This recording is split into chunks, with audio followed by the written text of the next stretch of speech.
Palpitation ఆ heart గుండె దడలో ఆ పల్స్ చెక్ చేసినప్పుడు నా పల్స్ రేట్ 143 ఉందండి. అవునా నిజమా? మామూలుగా ఎంత ఉండాలండి? తెలీదు, గుర్తులేదు, మర్చిపోయి. 100 లోపల అంటే ఇట్స్ ఫైన్ కదా, అంటే రన్ చేస్తే అలా 100 వరకు ఉంటుంది. కానీ 143కి వెళ్ళిపోయింది. బీపీ చాలా ఎక్కువైపోయింది. ఎప్పుడు అలా ఉండదు. అరే పెద్ద సమస్య వచ్చి పడిందే. చాలా ఎక్కువ బీపీ చూపించి పల్స్ రేట్ ఎక్కువ చూపించేసరికి ఆ 143 అని మమ్మీ ఇలా చదవగానే నాకు మరలా దేవుడు నాకు ఐ లవ్ యూ అని చెప్తున్నాడని నాకు అనిపించింది. హల్లెలూయా. అయ్యి బాబోయ్, పిచ్చి బాగా ముదిరిపోయిందిరా మీకు. మీరు మీటింగ్ వచ్చేటప్పుడు నీళ్ళ బాటిల్ తీసుకొచ్చుకోండి. ఎందుకు? మీ నీళ్ళ బాటిల్ కొరకు ప్రార్థన చేస్తాను. దేవుడు ఏం మాట్లాడతాడు నువ్వు? ఏం మాట్లాడతాడు నువ్వు? ఇప్పుడు నాకు ఎంత కృపావరం ఇచ్చాడంటే చెప్పు, నువ్వు చెప్పు. నీళ్లను ద్రాక్షారసంగా మార్చే కృపావరం ఇచ్చాడు. రేపు మీ నీళ్లు ద్రాక్షారసం అయిపోతాయి. పెద్ద ప్లానింగే, పెద్ద ప్లానింగే.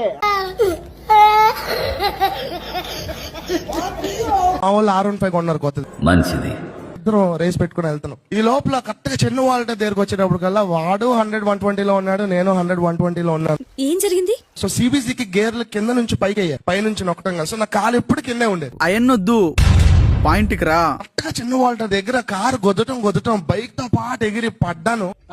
నా కాలు ఆ గేర్ దాంట్లో ఇరుక్కుపోయి బండితో పాటు కాలు వెళ్ళిపోయింది. నేను పక్క వచ్చాను. ఏం మాట్లాడుతున్నావురా? నరాలు కట్ అయిపోయింది. లెగ్స్ చూస్తే నా లెఫ్ట్ లెగ్ కనిపించట్లా.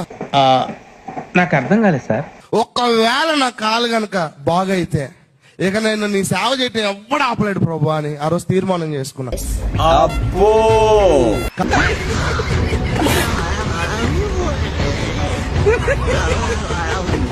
కావాలా 1 ఇంచు పెద్దదవలా, 1 ఇంచు చిన్నదవలా. ఏం చేద్దామంటావు మరి?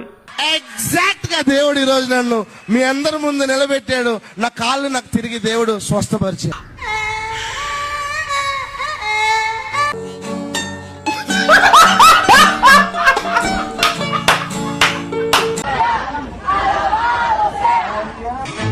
చెప్తే వినరా? రే వద్దురా, రే వద్దు, దిగరా. రెడీగా ఉండండి రా. పట్టావా పట్టావా నా కొడతా పట్టావా?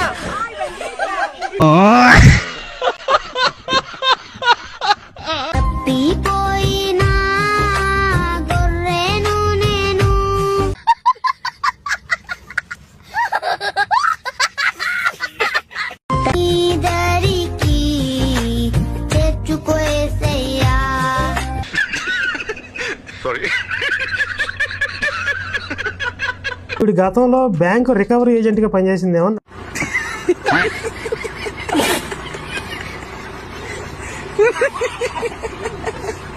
ఎట్లా వసూలు చేస్తుంది చూడండి. రే కడతావా? ఏంట్రా నాటకాలు ఎత్తనేంది? కట్టు. దేవుడికి లెక్క చెప్పాలి మామూలుగా. ఏంటండి అసలు ఇది వ్యాపారమా మతమా? అంటే అది రా. ఇప్పుడు ఆడేదో కష్టంలో ఉండి ఓ 10,000 రూపాయలు ఈ పని అయిపోతే ఓ 10,000 దేవుడికి ఇద్దాం. దేవుడు తేరా చూస్తే మళ్ళీ ఇంకో పక్క ఆ పిల్లలకో కుటుంబానికి అది అవసరం వచ్చింది.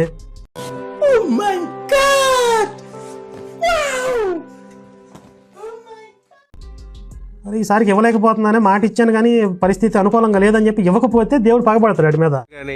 మీరేంటో మీ విధానాలు ఏంటో ఇప్పటికి నాకు అర్థం అవరో బాబు. నా జీవితానికి ఏదైనా అసంతృప్తి ఉందంటే అది ఇదే. వీడు నాకు అంత ఇస్తా అన్నాడు, వీడు నాకు ఎంత ఇస్తా అన్నాడు, వీడు ఇవ్వలేదు, వీడి సంగతి చూడాలి. అరే పేతురు వీడి సంగతి చూడరని చెప్పి పంపిస్తాడు అనమాట.